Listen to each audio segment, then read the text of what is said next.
കപ്പൽ അപകടത്തിൽപ്പെട്ടതുകൊണ്ട് രണ്ടുപേർ ഒരു ദ്വീപിൽ ചെന്നുപെട്ടു. മരുഭൂമി പോലെ വിജനമായിരുന്നു ആ ദ്വീപ്. എന്തു ചെയ്യണമെന്നറിയാതെ അവർ പകച്ചു. ഈശ്വരനോട് പ്രാർത്ഥിക്കുക, വേറെ വഴികളൊന്നുമില്ല എന്ന് അവർ മനസ്സിലാക്കി. ദ്വീപിൻ്റെ രണ്ടു ഭാഗത്തായി നിന്ന് പ്രാർത്ഥിക്കാം അവർ തീരുമാനിച്ചു.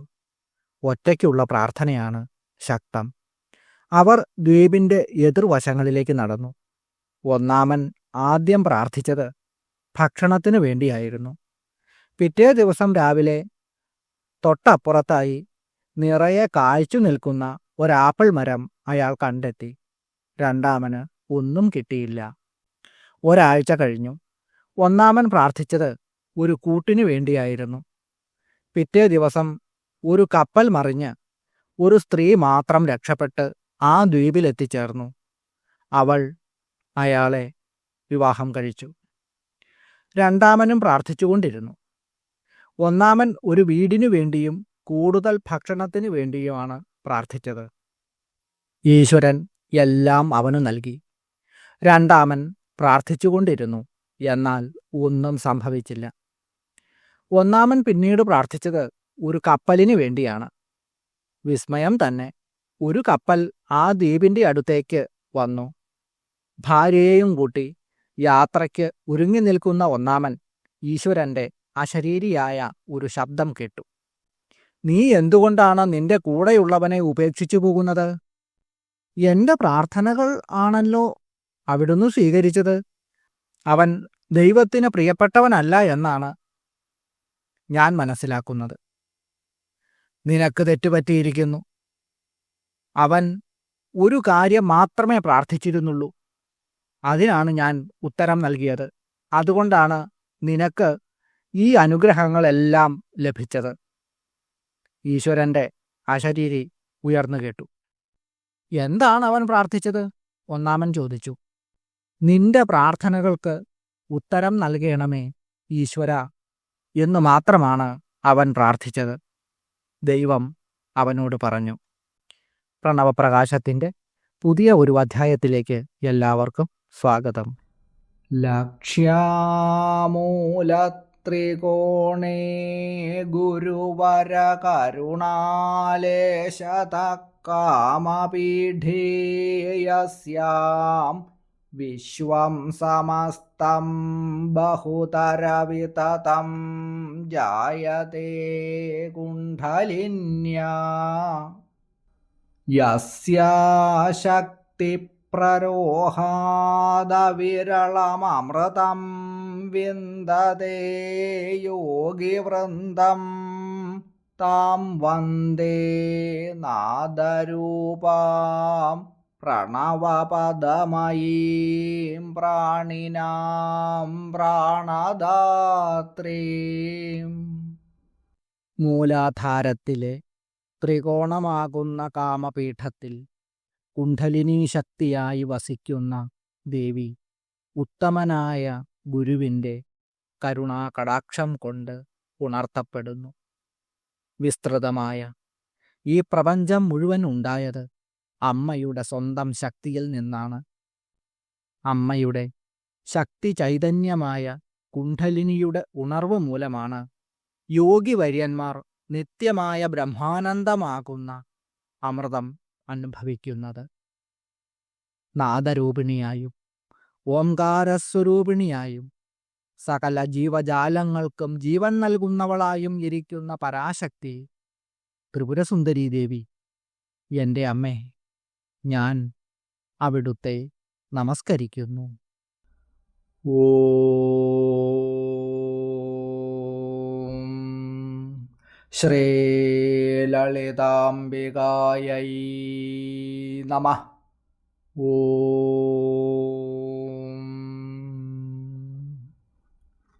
ഭക്തർക്ക് നിധിയായിട്ടുള്ളവൾ എന്നാണ് ഭക്തനിധി എന്ന മന്ത്രത്തിൻ്റെ അർത്ഥം. ലളിതാ സഹസ്രനാമത്തിലെ 567 മന്ത്രമാണ് ഇത്. നിധീയന്തേ അസ്മിൻ നിധി നിധി. ഏതൊന്നിലാണോ വസ്തുക്കൾ നിക്ഷേപിക്കപ്പെടുന്നത് അതാണ് നിധി. പണം, രത്നങ്ങൾ അല്ലെങ്കിൽ വിലപിടിപ്പുള്ള വസ്തുക്കളൊക്കെ സൂക്ഷിച്ചു വയ്ക്കുന്ന ഒന്നിനെയാണ് നിധി എന്ന് വിളിക്കുന്നത്. ധാരണം ചെയ്യുക, സൂക്ഷിക്കുക എന്ന ധാതുവിൽ നിന്നാണ് ഈ വാക്കുണ്ടായത്. നിധി എന്ന വാക്ക് സ്വർണം, രത്നങ്ങൾ തുടങ്ങി വിലപിടിപ്പുള്ള വസ്തുക്കളുടെ ശേഖരത്തെ സൂചിപ്പിക്കുന്നു. സമ്പത്തിന്റെ പര്യായമായി പലപ്പോഴും നിധി എന്ന പദം ഉപയോഗിക്കാറുമുണ്ട്. ഭക്തർക്ക് നിധിയായിട്ടുള്ളവൾ അമ്മയാണ്. അമ്മ ഭക്തർക്ക് സമ്പത്ത് നൽകുന്നു, അതുപോലെ മോക്ഷമാർഗവും നൽകുന്നു. പുരുഷാർത്ഥങ്ങളിൽ ഏറ്റവും വലിയ സമ്പത്താണ് മോക്ഷപ്രാപ്തി. അമ്മ തൻ്റെ ഭക്തർക്ക് കൈവല്യപദം, അതായത് മോക്ഷപദം നൽകുന്നു. മറ്റൊരു ദേവതയ്ക്കും നൽകാൻ കഴിയാത്ത മോക്ഷപദം അമ്മ നൽകുന്നതുകൊണ്ട് അമ്മ ഭക്തനിധിയാണ്. ഏറ്റവും വലിയ ഐശ്വര്യമാണത്. അങ്ങനെയുള്ള ഐശ്വര്യം, അതായത് കൈവല്യപ്രാപ്തി ഭക്തർക്ക് നൽകുന്നവൾ എന്നാണ് ഈ മന്ത്രത്തിൻ്റെ അർത്ഥം. ഓം ഭക്തനിധയേ നമഃ.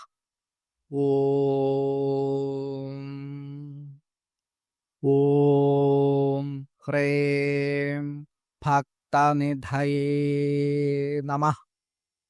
നേരവും കാലവും ഒന്നും നോക്കാതെ എപ്പോൾ വേണമെങ്കിലും അമ്മയെ ധ്യാനിച്ചുകൊണ്ട്, ഇഷ്ടമുള്ള രൂപത്തിൽ ധ്യാനിച്ചുകൊണ്ട് ഈ മന്ത്രം ജപിക്കാവുന്നതാണ്.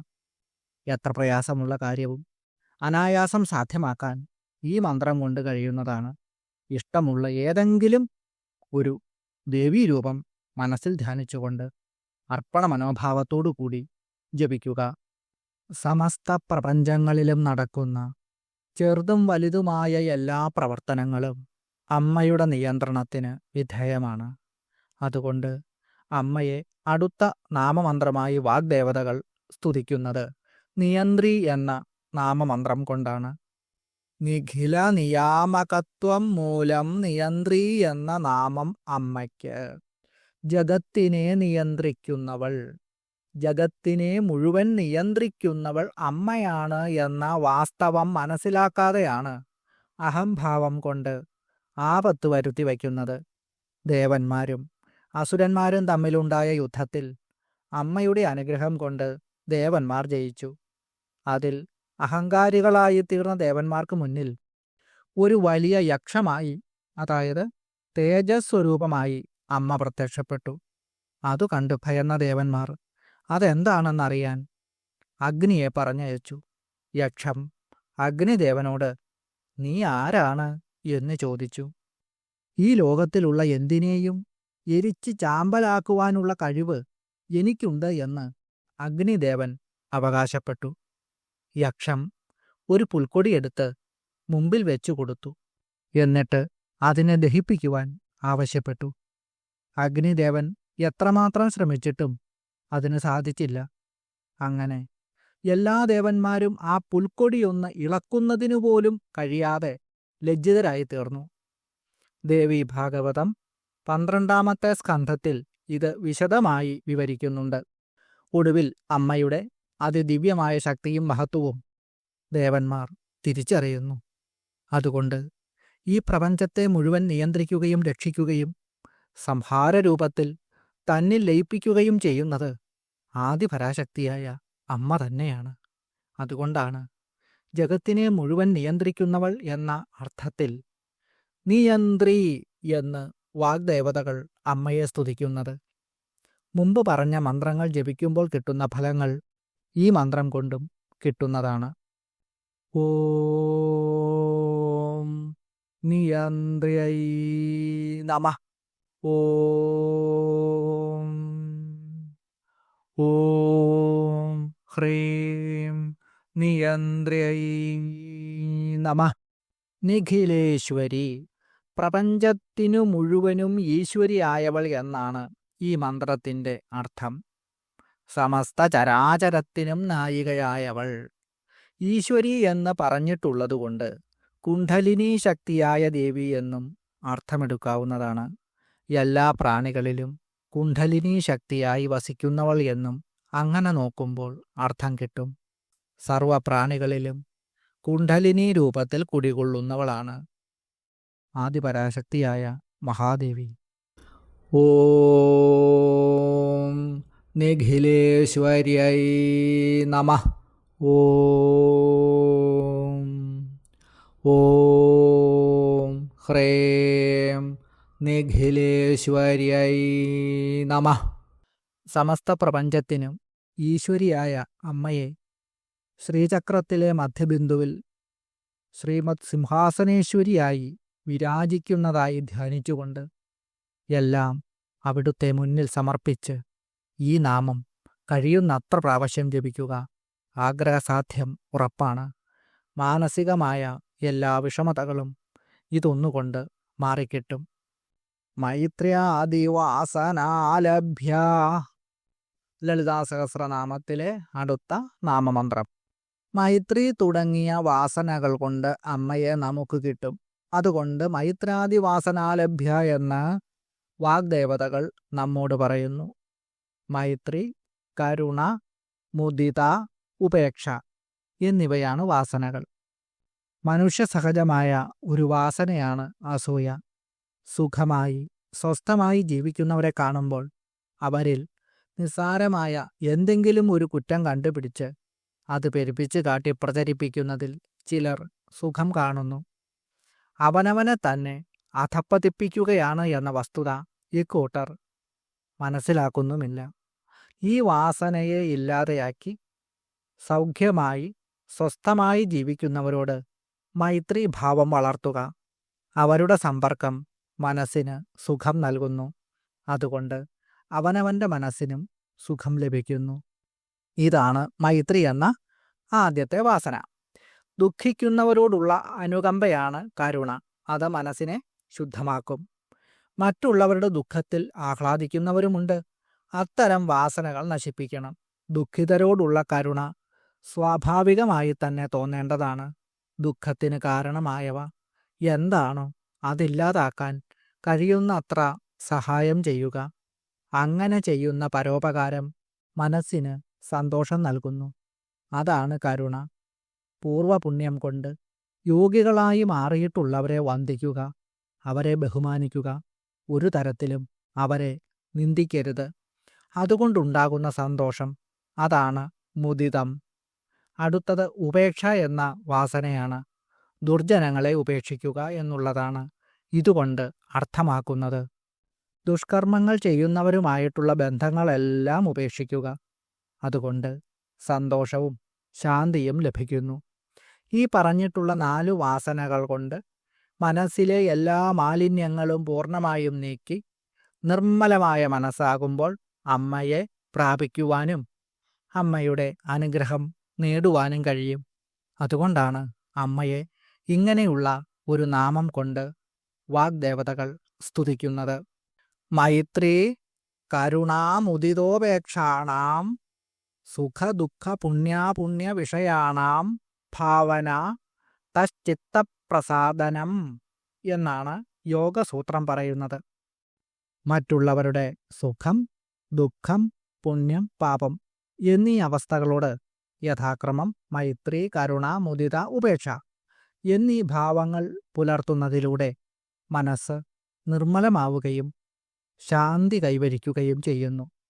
മൈത്രി സൗഹൃദം. സുഖമായിരിക്കുന്നവരോട്, സന്തോഷവാന്മാരോട് സൗഹൃദം പുലർത്തുക. അവരോട് അസൂയ തോന്നാതെ അവരുടെ സന്തോഷത്തിൽ പങ്കുചേരുന്നത് മനസ്സിന് തെളിച്ചം നൽകും.